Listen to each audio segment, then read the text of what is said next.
ریاض ایک چھوٹے سے گاؤں میں رہتا تھا جہاں زندگی سادہ مگر خوبصورت تھی۔ اس کے والد ایک کسان تھے اور وہ خود بھی روزانہ کھیتوں میں کام کرتا، مگر اس کے دل میں ہمیشہ مہم جوئی کی خواہش رہتی۔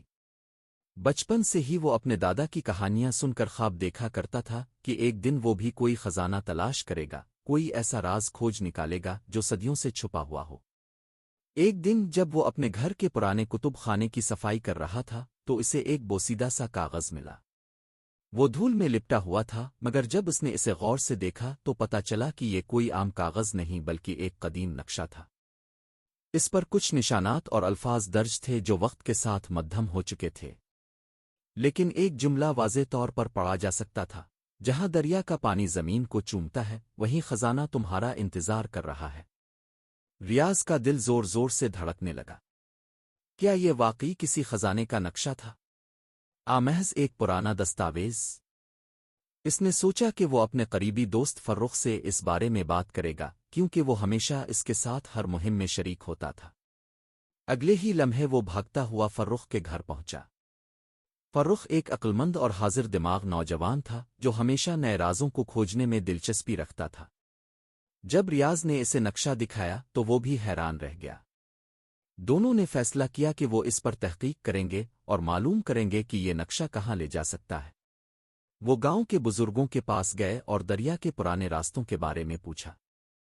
ایک معمر شخص نے انہیں بتایا کہ برسوں پہلے دریا کا پانی ایک پرانی حویلی کے قریب بہتا تھا جو اب ویران ہو چکی تھی۔ اس جگہ کے بارے میں کہا جاتا تھا کہ وہاں کسی امیر زمیندار کا گھر تھا جو اچانک کہیں غائب ہو گیا تھا، اور اس کے بعد کسی نے اس جگہ کو نہیں بسایا۔ یہ سن کر دونوں دوستوں کے جوش کی کوئی حد نہ رہی۔ وہ اگلی صبح طلوع آفتاب سے پہلے ہی اپنی مہم پر نکل پڑے۔ ان کے پاس کھانے پینے کا سامان، ایک بیلچہ اور کچھ ضروری اوزار تھے۔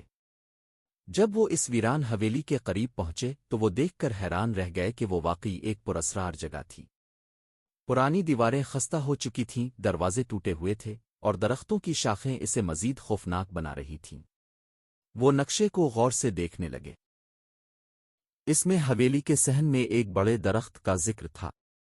درخت تو اب بھی وہاں موجود تھا، مگر اس کے نیچے کچھ خاص نشانیاں نہیں تھیں۔ مگر جیسے ہی ریاض نے زمین کو کھودنے کی کوشش کی تو اسے محسوس ہوا کہ مٹی عام زمین سے زیادہ نرم ہے، جیسے کسی نے یہاں کچھ دفن کیا ہو۔ دونوں نے پوری طاقت سے کھدائی شروع کر دی۔ سورج سر پر آ چکا تھا اور پسینہ ان کے چہروں سے بہہ رہا تھا، مگر وہ مسلسل کھدائی کرتے جا رہے تھے۔ اچانک بیلچہ کسی دھات سے ٹکرایا۔ ریاض اور فرخ کی